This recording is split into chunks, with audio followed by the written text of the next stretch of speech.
Hello, this is James Whyte of Roverman Productions. Everyone calls me Uncle Whyte. Today, I need your counsel. I'm thinking of suing my parents and my teachers and my pastors and everyone who has had a hand in raising me in my upbringing and in my conditioning, what I call my conditioning. Because I accuse them, all of them collectively, as being guilty of raising me to be a misfit in our times. Now, let me explain. As an Akan, you are named. The naming ceremony is done when you are 8 days old. Now, on that day, as part of the ceremony, they give you a taste of water and a taste of alcohol. The Bujiapenyin or whoever is leading the ceremony dips his hand in water and puts a drop on your tongue and says, "This is water." When you see water, know this is water and say it is water. And then dips the finger into alcohol and let it drop onto your tongue and says, "And this is alcohol. It is not water." The two may look alike, but they are not the same. Don't confuse water with alcohol, and don't confuse alcohol with water. So that is the naming ceremony. In other words, you are taught right from 8 days old that there is something like water and there is something like alcohol. That there is black and there is white. There is good and there is evil. There is right and there is wrong. You are taught that. And that is only the beginning. 8 days old, that's the beginning. And then the conditioning and the training begins from home, your parents, your aunties, uncles, some of the older people in the neighborhood, all of them conditioning you. Right is right, wrong is wrong. Now I'm no longer a child. I now live and operate in the real world. And I'm realizing that what they taught me, that absolute, that there is right, there is wrong, it has made me a misfit.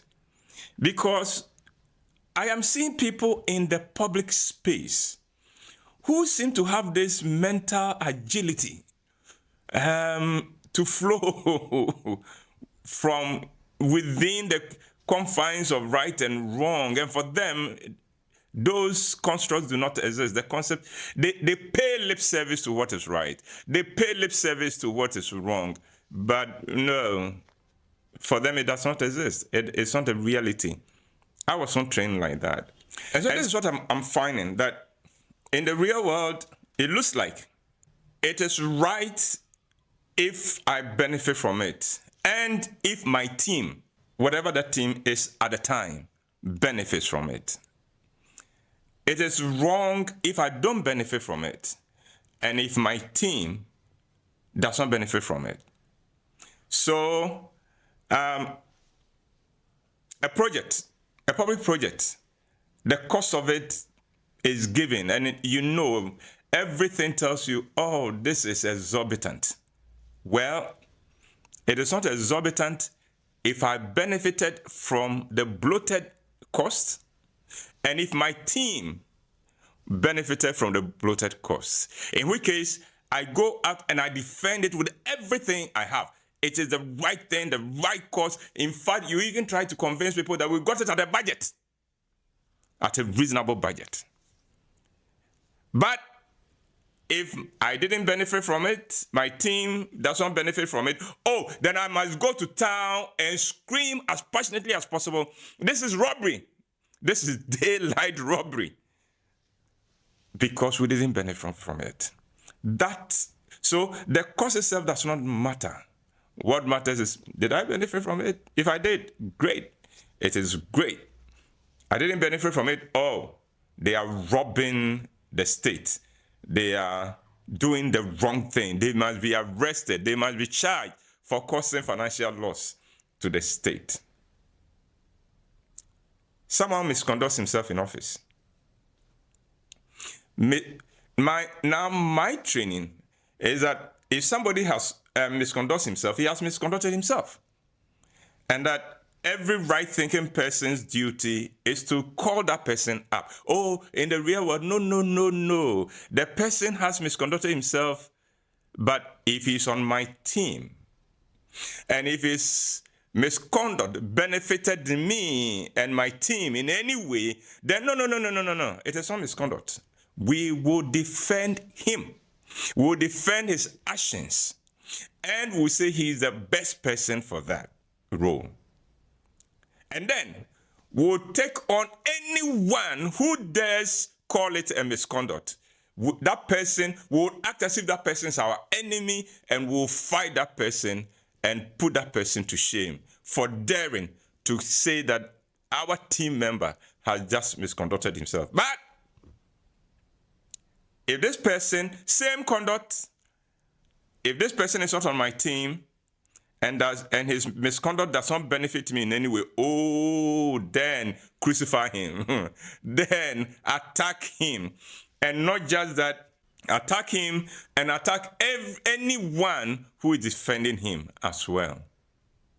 That is the real world. That is what we are seeing. So I realized that what my people taught me from my infancy, this is water, this is alcohol. No, it is water if I want it to be water, and I want it to be water because it benefits me for it to be water. If not, I can make it look like alcohol, and I'll defend it. Why didn't they teach me that? Now, so I have now gotten to the place where I admire these people who put a spin on anything. And so whenever any news item breaks, whatever it is, I wait. I realize that my upbringing and training has not equipped me to be able to even understand it. I accept that. So I wait for the two sides. And there are always two sides, two teams to come, representatives of those teams to come on air and talk. And then I listen to them. And sometimes it is interesting when you hear somebody who only last year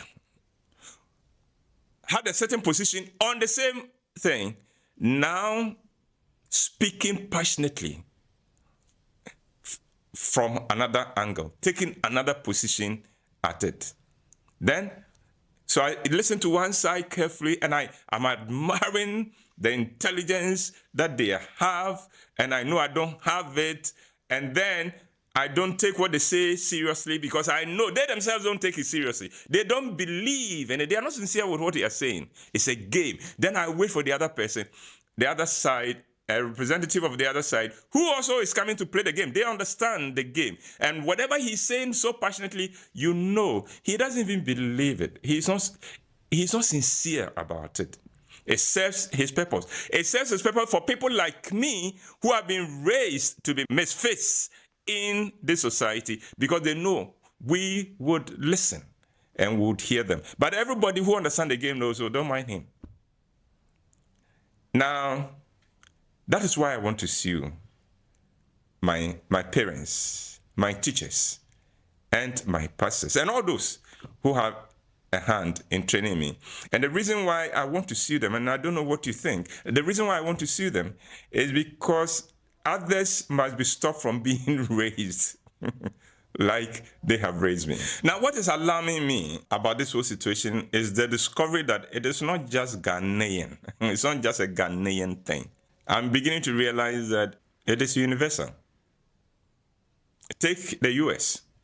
A man running for president has been convicted of several felonies. Convicted. Proper trial. With jury. And you have good people. People with big names. People who are even lawmakers. Addressing the press and condemning the trial the man has had. Why? Because he's on their team. So, it is wrong. Now, the interesting thing is some of these people have been in the public space for a long time, and we know the positions they have taken previously about things that are even less offensive about people who were on the other team, and we know the positions they took. But this one, over 30 felonies. No, the trial is wrong. The judge was wrong. This is wrong.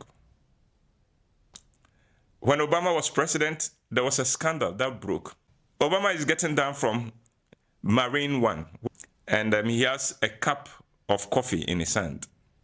And he salutes the Marine with the cup still in his hand, and fire from the other side. Abomination. This is an insult not just to the Marine, but to the whole military and to the whole nation. And some even said he should be impeached because of that, just because he was not on their team. Then, but a few years before that, George Bush, who was on their team, is photographed getting down from the same Marine One with his dog in both arms and attempting to salute with the dog still in his hand. And that was okay. They didn't see that one. Why? He was on their side. And then I look at that and say, oh, could it be that those who raised me did not know? Did not know the reality out there? Or is it that the times have just changed? Yes, I accept the fact that times change. And is this evidence of the change of times? I would have thought that certain things should be timeless, like values. There should be values that are timeless. And it doesn't matter what your position is, certain things must be timeless and must not change. Oh, look at me. I told you, they raised me to be a misfit. Here I am, in this day and age, talking about timeless values. I think the only way out is that I must sue my parents and my teachers and my pastors, because they raised me to be a misfit in these times. This has been James Whyte of Roverman Productions. And if you've also been raised to be a misfit, join me. Let's have a class action, shall we? And try to heal ourselves of the way they raised us to be misfits. God bless you. I'll see you again.